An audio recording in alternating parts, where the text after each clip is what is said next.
Bismillahirrahmanirrahim. Assalamu alaikum. This is your teacher, Mrs. Najma Rahman, and today my topic of presentation is from Unit 10, Gaseous Exchange. In this topic, we are going to learn about the detail of human respiratory system and how the breathing process occurs in our body. As you know, students, in our body, the respiratory system is very well developed for life on land. So, in order to discuss and to understand this system, we can easily divide its part into two main components, and they are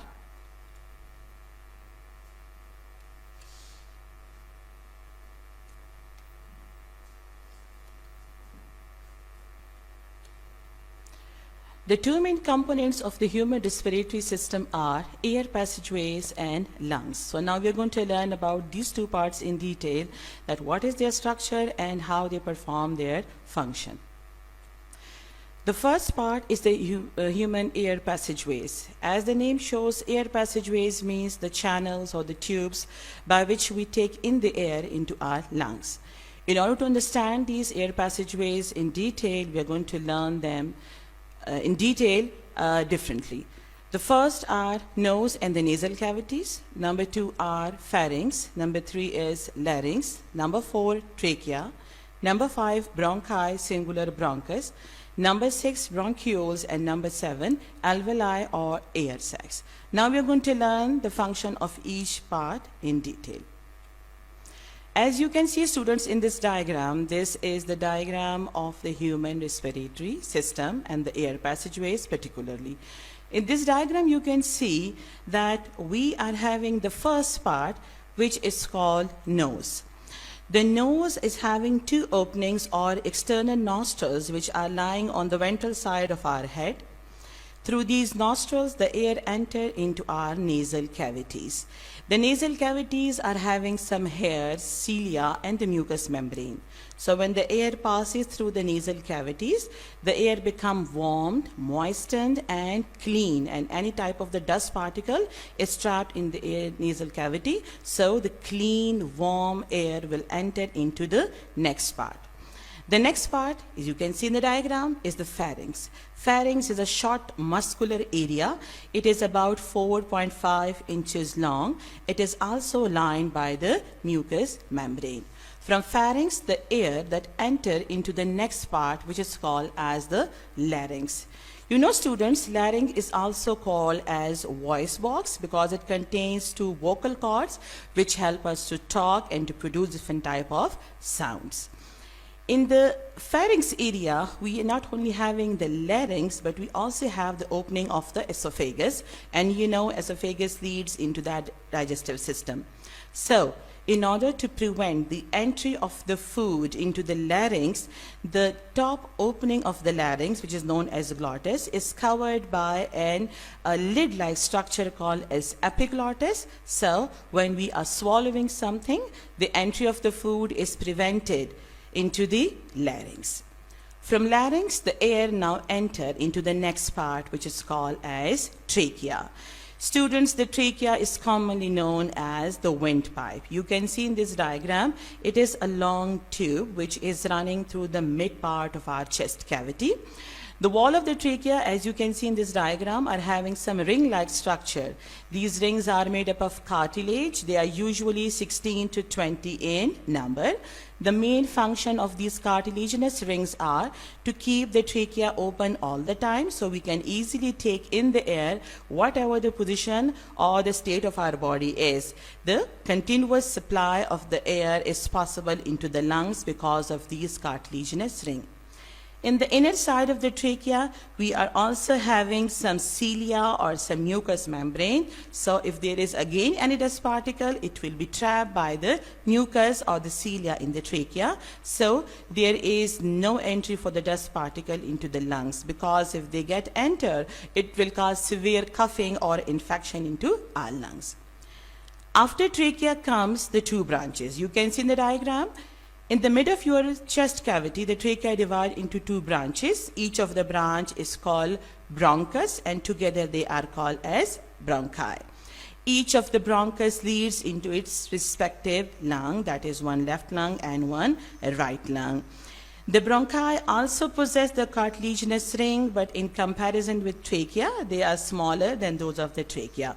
Each bronchus, when entered into the lung, it divide and subdivide progressively into very small branches, and finally when these branches attain a diameter of 1 millimeter or less, now they are called as the bronchioles. Remember students, bronchioles are without any kind of the cartilage, they are just made up of the smooth muscles.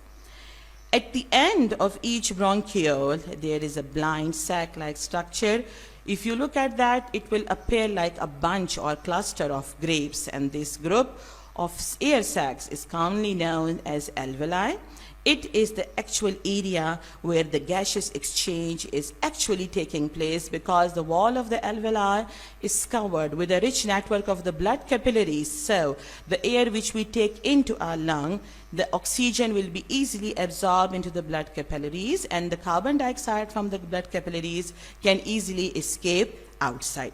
This detail was all about the air passageways. Now we are coming to the next part, and that is the lungs.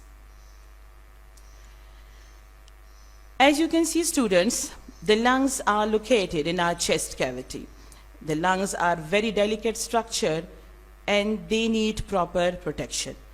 For protection of the lungs, we are having 4 parts, or can say organs, which are helping our lungs from any kind of the injury. You can see in this slide that these 4 parts are the rib cage. Rib cage, we all know that, is the part of our skeleton. The ribs are 12 pairs and they protect the lungs from the ventral side. The rib cage are connected with the backbone, so the backbone is protected our lungs from the dorsal side.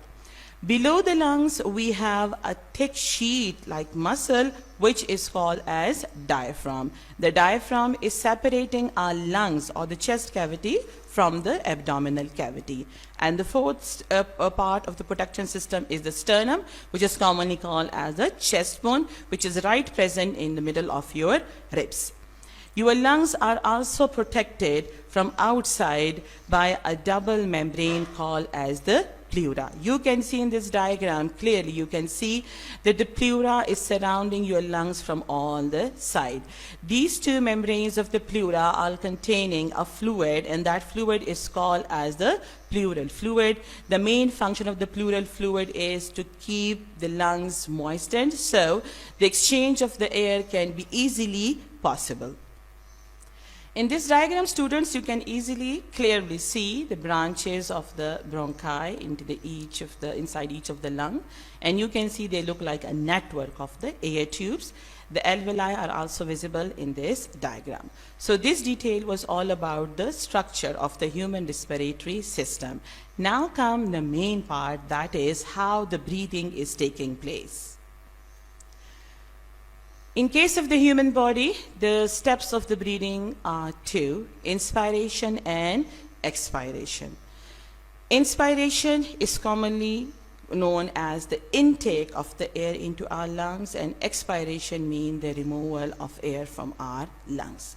We will discuss these 2 steps in detail because we have to understand them clearly, because you know, girls, the students, the breathing is such a process which is continuously taking place. It's a kind of involuntary process. So whether we are sleeping, whether we are eating, whether we are moving around, the breathing is continuously taking place. So here we will study that what are those steps which help us to take in the air without our conscious control, and what are the steps which are expelling this air out of the lungs without our conscious control.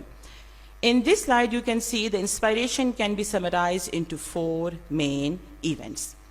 The first event is the diaphragm contracts. The second event is the intercostal muscles contract.